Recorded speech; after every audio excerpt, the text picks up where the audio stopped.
Bonjour à tous, bienvenue pour cette troisième édition d'Un autre regard. Chers amis, nous entrons dans le temps de l'Avent, un temps liturgique qui nous permet de préparer notre cœur à la belle fête de la Nativité du Christ le 25 décembre. 4 semaines pour préparer notre cœur et notre maison à la venue de l'Emmanuel, ce Dieu d'amour qui se fait l'un de nous.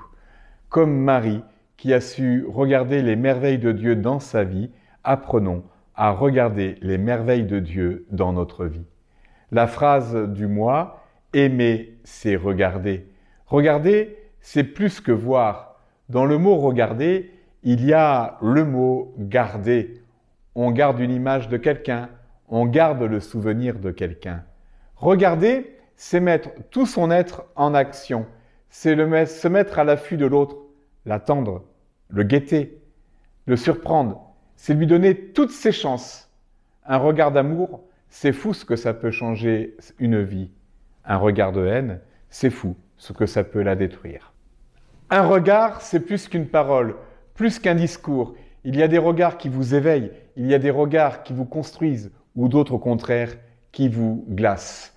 Certains, quand ils vous regardent, vous ne savez plus où vous mettre.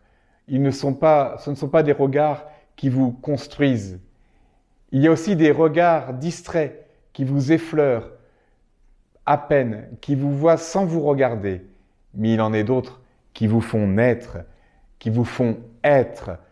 Ces regards-là, ils ne vous jugent pas, ils ne vous possèdent pas. Ils sont dans les prunelles comme des éclairs malicieux qui vous disent d'une manière complice « Mais vas-y, avance, n'aie pas peur ». Ces regards vous aident à être vous-même.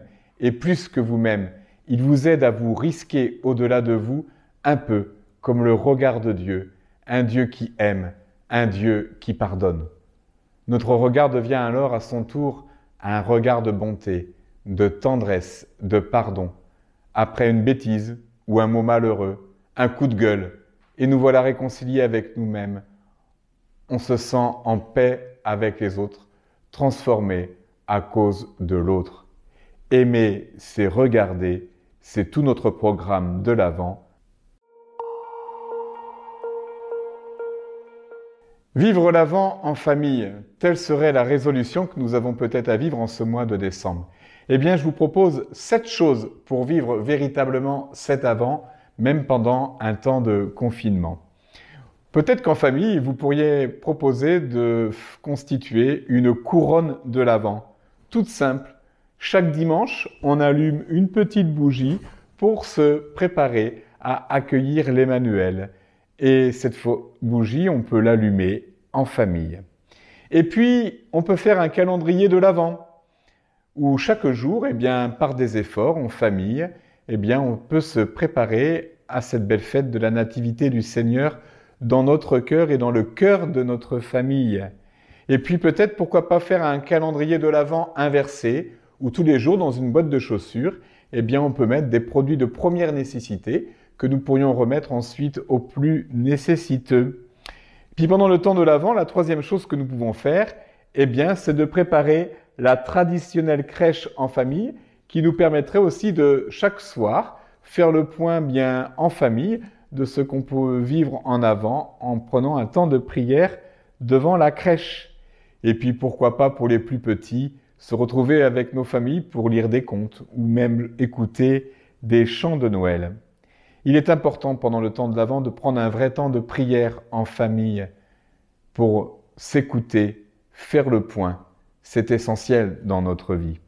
Et puis, j'invite chacun à prendre de bonnes résolutions et de s'y tenir. J'ai donné à chacun des enfants un petit livret pour se préparer au temps de l'Avent, objectif Noël. Nous espérons qu'il puisse servir à chacun de vous. Bon temps de l'Avent et pensez à cette phrase du mois, aimer, c'est regarder. On se quitte pour l'agenda.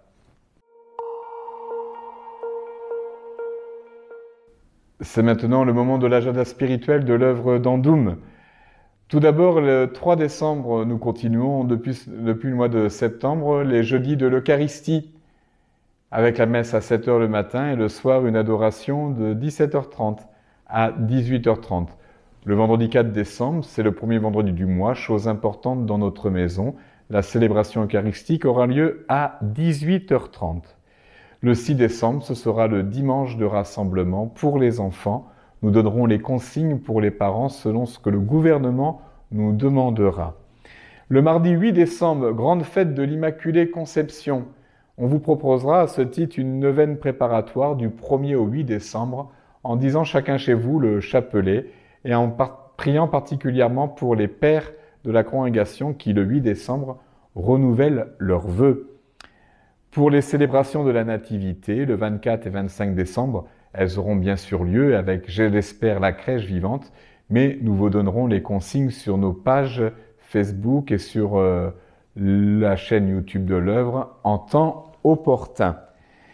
N'oubliez pas que vous pouvez nous suivre régulièrement sur notre page Facebook Œuvre d'Andoum. Vous pouvez aimer et partager. Et sur la chaîne YouTube de l'œuvre Œuvre d'Andoum.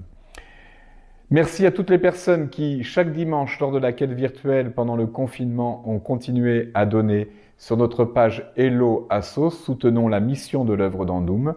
Vous pouvez continuer à le faire, c'est important pour que notre mission puisse être continuée au sein de notre quartier. Page Hello Asso, soutenons l'œuvre d'Andoum. Et on se retrouve bien sûr le mois prochain dans un autre regard.